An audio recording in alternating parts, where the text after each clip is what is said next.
Someone's trying to talk to me on Steam. Doesn't matter about them. Who cares? I'll talk to them later. Send a sniper. Okay, now once that's done, you can go circle tool again. Click in the center. Alt Shift. Try and find the center again. Drag out till we get it around about there, I'd say. Try and center it more if you want. Okay, good enough. Now we go eraser tool again. Erase around the center. Try and not touch the dotted line again.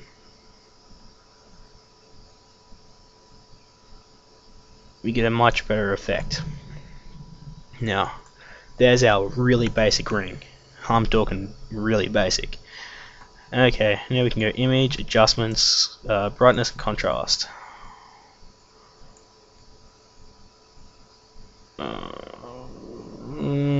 Yeah, around that. Just make it a little bit darker. You don't have to. And then you can go filter, noise, add noise.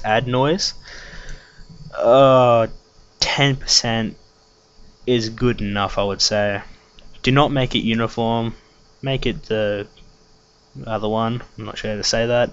Make it monochromatic as well. Click OK. Now we have our kind of rocky texture set onto it. And get your eraser and erase all this crap around the edge, because we don't want to see that in our picture at all. So erase that. Now to make it more rocky, there seems to be too many rocks, so we go image, adjustments, levels, and we fiddle and move these little sliders until we get the amount of rocks we want.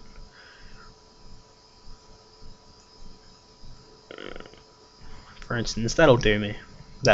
Yeah, that's enough. And now we can go transform. If you want the lighter rocky side on this side, simply just hold shift and shift it right around like so. There we go, upside down. Now press enter, and that's done. You don't have to do that, it's an optional thing. We go image, adjustments, hue and saturation, colorize. Put the saturation right up, find the color you roundabout you want. Yeah, see, I like that. See, it's a little bright, so we turn it down, make it dull because it's faint rocks. There we go, faint kind of rocky look to it. There we go, a little white there because there's not enough. That's a fault on my half. Same with that. It's only rushed, it's okay. Now, once that's done, Control T. Now to make it look like a ring, we squash it down by just bringing that top half down like that. Bring it down to about there. That's good enough. Click OK. And then we have our ring. Where's our planet? There's our planet. Control T. Oh, sorry. Make sure our planet layer is selected. Control T. Shrink down our planet because we don't want a planet that big. Unless you're looking for it. Click back onto our ring. Select linear dodge. There we go. Has like a faint effect, which is what we want. Control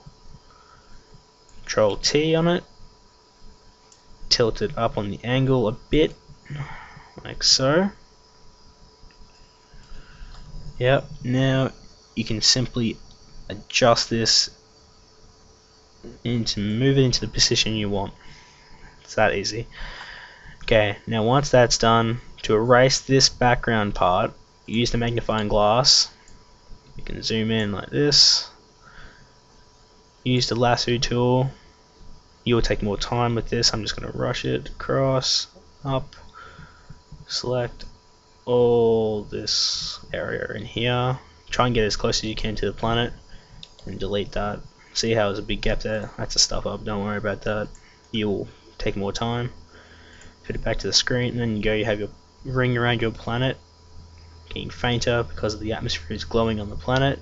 Gets darker, brighter in the darkness. That's how you want it.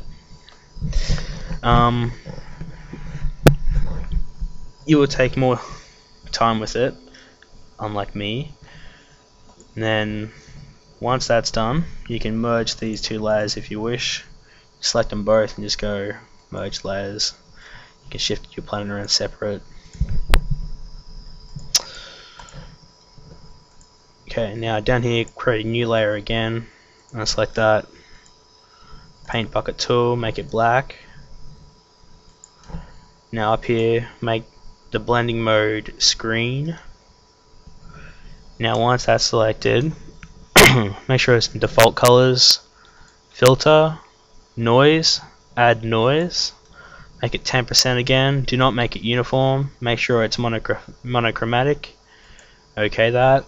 Now image, adjustments, levels. Now leave the first one 0, the middle one can be 0.25, last one will be 200,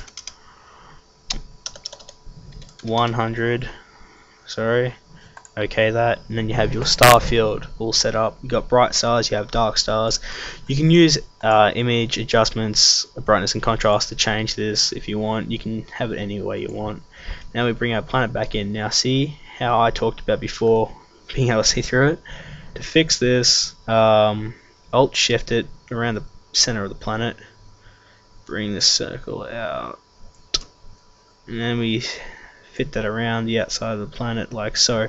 Get our eraser tool and erase the stars from our planet. Unfortunately it erases the stars in the background as well, but then we get our look. That's how we want it, around about that look. You will take much more detail and time, I would hope so. Again, a new layer, create a new layer, paint bucket black, okay, change it back to screen, see our planet again, filter, render, lens flare, put our lens flare up around there somewhere, it's good enough for me. Choose anyone you like, they're all pretty good. And there's our sun, but we don't want our sun to be covering our planet with its flare, so to fix this we just go eraser tool, make sure our sun's selected, and just go whoop and erase the whole thing. There we go, and that way we still have a cool solar flare effect shining onto our planet. And that's pretty much the basics of making a very basic space scene. I hope you learnt something. I have other methods and many different options. This is just a different, this is a picture I made just last night. There are a bunch of different ones you can make. You can make images like this, have rocks using motion blur, pictures, having smaller solar flare effects to have bright stars around, making the planet look a little more 3D using the emboss. There are lots of different methods around. Try making your own star field, which didn't turn out too well for me, but still looks okay. Well, that's about it. I hope you learnt something. I have more tutorials, you know, if people want them. One day I'll probably end up making them. This is my first video. Hope you enjoyed it. Thank you and goodbye.